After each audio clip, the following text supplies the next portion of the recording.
Welcome back, everyone. In this video, we're going to focus on role-based authorization using JWT in .NET 10. If you haven't watched the first part yet, don't worry. Let me quickly explain what we've already built so you can follow along without any problem. In Part 1, we created a complete authentication system using ASP.NET Core and JSON Web Tokens. We implemented user registration and login, securely hashed passwords, stored users in a SQL Server database using Entity Framework Core, and generated JWT tokens during login. We also configured JWT bearer authentication, protected API endpoints using the Authorize attribute, and verified access using a valid token. So at this point, we already have a working authentication flow where users can log in and access protected endpoints. In this video, we're going to take this one step further by introducing roles. You'll learn how to add roles to users, include them inside the JWT as claims, and restrict access to endpoints based on specific roles like admin or user. This is a very common requirement in real-world applications, and by the end of this video, you'll know exactly how to implement it in a clean and scalable way. If you want to follow along from the beginning, you'll find the link to Part 1 and the source code in the description below.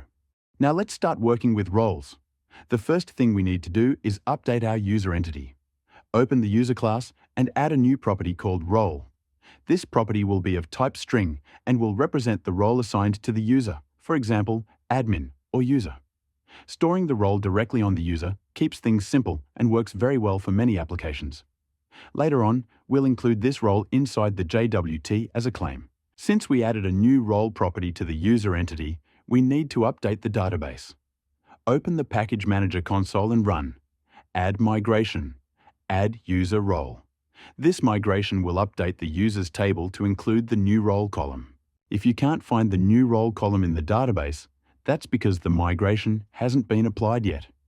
Creating a migration only generates the change. It does not update the database automatically.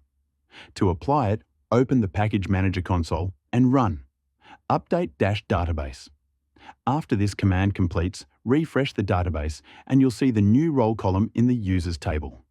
Now, if we check the database, you can see that a new role column has been added to the users table. Now, let's add a role-protected endpoint.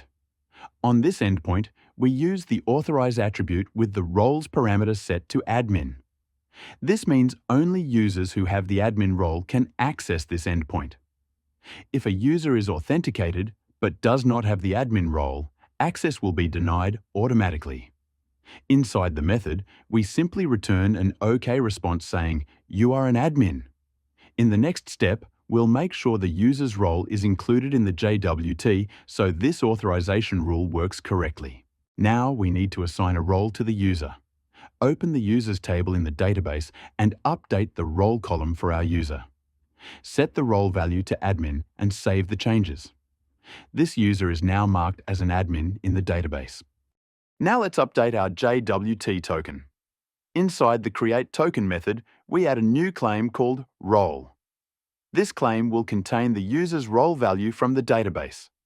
By adding the role as a claim, ASP.NET Core can automatically enforce role-based authorization using the Authorize attribute. Now let's test everything. We start by logging in as Alice. Once the login is successful, we copy the JWT token returned by the API. Next, we use this token to authenticate our requests. Since Alice now has the admin role, we can access the admin-only endpoint. When we send the request with the token, the API returns a 200 OK response, confirming that role-based authorization is working correctly. This shows how JWT roles can be used to securely restrict access to specific endpoints.